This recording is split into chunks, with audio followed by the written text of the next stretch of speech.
په یو ګڼ مشته بازار کې یو وړوکی دوکان و چې د دلشاد په نامه سړي چلاوه. دلشاد سهار وختي د سبزیو په منډي کې تازه ټماټرو، بینګنو او پلکو پلټونکی و. د هغه ژوند ټوله کیسه د همدغې سبزۍ په بورۍ کې نغښتې وه. دلشاد خانه، نن گویا پالک ډیر تازه دي، درته یو ګونی راوړم، ډیر زبردست دي. دلشاد په یو مړاوي غږ وویل: نه وروره، نن جیب خالي دی، بس همدومره راکړه چې د دوکان په تخته پوره شي، ماښام به درته پیسې درکړم. خو دلشاد به په دې نه پوهېده چې د دوکان له تختې څخه د سبزیو په خرڅولو کې د هغه زړه نه و. د هغه ذهن د بازار په یو کونج کې د جوارۍ په هغه کوټه کې و چې هلته خلکو به څو دقیقو د لکونو ګټلو خوبونه لیدل. ماښام شو، دلشاد خپل دوکان بند کړو. په لاس کې د سبزیو د خرڅولو د ورځې ګټه وه 2000 روپۍ. هغه د کور پر ځای جوارۍ د اډې خواته روان شو. هلته د جوارۍ په میز ناست یو بدکاره سړی چې عنایت نومېده ویې خندل: راځه دلشاده، نن خو د سبزیو د دوکان ټوله ګټه در سره ده. راځه نن به د 2000 په 1000 بدلې کړو. دلشاد د رلچ په نشه کې وویل: عنایت خانه، که دا ځل مې بایللی نو د سبزیو دوکان به مې هم په خطره کې شي، خو نن زما بخت یو ځای دی. کله چې د جوارۍ کړتونه واوښتل، دلشاد په یو سکند کې خپلې پیسې وبایللې او په داسې سوچ کې شو.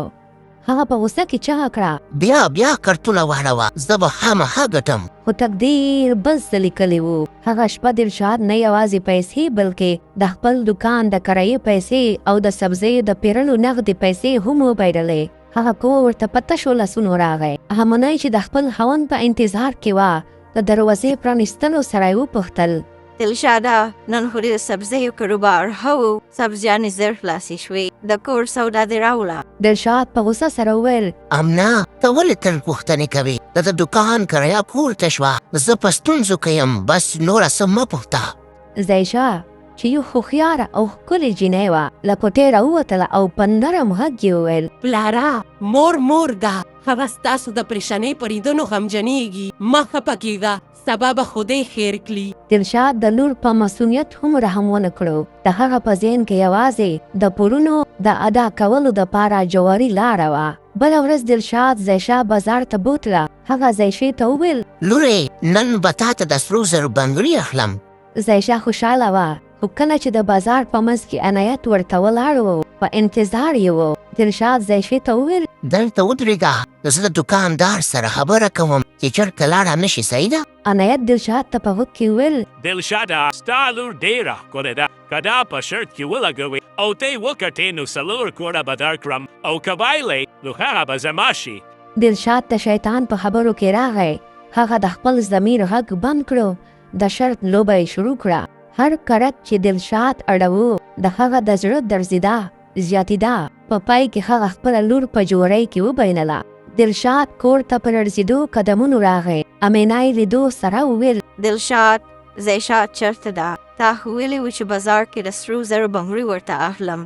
دلشاد په دروغ وویل: هغه د خپلې خلا کور ته لاړه. ما ورته وویل چې یو څو ورځې هلته پاتې شي. خو امینا چې د مینې په رڼا پوهېده، د خپل خاوند په سترګو کې د دروغو نښې ولیدلې. هغه په پټه د دلشاد تعقیب وکړو.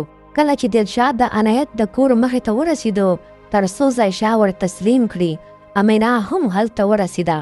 ظاهشه په یوه کوټه کې بنده وه. هغې چغې وهلې: پلاره، ته مې پلار یې که جلاد، ولې مې د دې بدبخته سړي په لاس کې ورکوې؟ عنایت وخندل: دلشاده، د دې جینۍ چېرې هېڅ ګټه نه لري، شرط ما ګټلی دی او لور دې ماته راکړه. په همدې شیبه کې د امنې د چغې غږ راغی: ای ظالمه، دا ستا لور ده، تا څنګه د پلار په نوم په دې باندې دا ډول معامله کوې؟ د کلیوالو خلکو یو لوی ګروپ د امنې د چغو په اورېدو راټول شو. عنایت د خلکو په لیدو سره وتښتېدو. دلشاد چې د خلکو په منځ کې خپل سپین مخ ولیدو، د شرم نه یې په ځمکه وکتل او ډېر زیات وشرمېدو. هغه شپه دلشاد د خپل ژوند په تر ټولو لویه تېروتنه پوه شو. هغه امینې او ظاهشې ته داسې غږ وویل: زه د انسان په نامه یو حیوان وم. ما خپل عزت، خپل سبزی دوکان او تر ټولو مهمه د خپلې لور ژوند په جوا کې په کمار وهلی و. هغه د خپلې کورنۍ په مخ کې په ژړا شو او په ژمنه یې وکړه: نن نه د سبزی دوکان به زما عزت د ګټلو وسیله وي، نه د جواري د تباهي. په راتلونکو کلونو کې دلشاد د سختې مزدورۍ په نتیجه کې یو لوی سبزي خرڅونکی شو. هغه د خپل بازار په هر کونج کې خلکو ته د جوارۍ د بدو پیلو په اړه نصیحتونه کول.